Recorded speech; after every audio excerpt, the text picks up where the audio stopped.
Dictated sentences are an effective tool for beginning writers. Here are 4 goals for laying a strong foundation using dictated sentences. Okay, you're going to write this story. The smart farmer has a cart in his garden. Goal number 1 is to create a strong verbal to written language connection. We want students to be able to hear something and put it in written form. First, make sure students understand the sentence they are writing by reviewing any unknown vocabulary or phrases.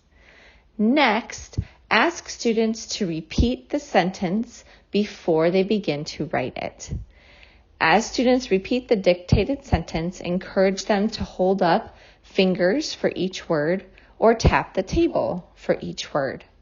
You may also draw lines for each word of the sentence, and as students repeat the sentence, they may tap each line for each word. As students are writing the sentence, if they forget what word comes next, encourage them to reread what they have written so far. This will trigger their memory for the next word. Dictated sentences are a great place for students to master their concepts of print. Either during writing or when they finish, review specific concepts students need support with. Some of these concepts may be using a capital letter at the beginning of the sentence or ending punctuation. It is also a great time to practice putting spaces between words. If students struggle with this, you may use lines so that students can write one word on each line of the sentence. You can also teach students to create a finger space by putting their finger up after they finish writing a word to create a space before they begin writing the next word. The third goal is learning strategies to write new words. This is when students can apply phonics knowledge to writing.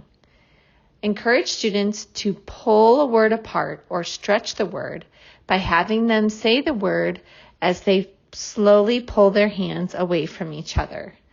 Write the sounds that they hear. Another strategy is to encourage students to find small words or sound clusters they are familiar with within a larger word. You can also break words into syllable boxes. That way, students can focus on the sounds of each syllable before putting the larger word together. Instilling in students that they need to reread what they write and make improvements is a lifelong skill. With goal number 4, we are teaching students how to edit and revise their work. First, ask students to read their sentence out loud and use their ear as their way to hear anything that might be missing in the sentence. Next, encourage students to ask questions about their work. Does their sentence make sense? Are any words missing? Did they use a capital letter and ending punctuation? As students become more advanced writers, you may add to this checklist of questions. As students gain confidence with their 4 foundational writing goals, they will be able to transfer these skills and strategies to any writing activity. Be sure to check out more resources on Hammeray's website. Our literacy blog has ideas for reading, word work, and writing, as well as videos, activity sheets, and more.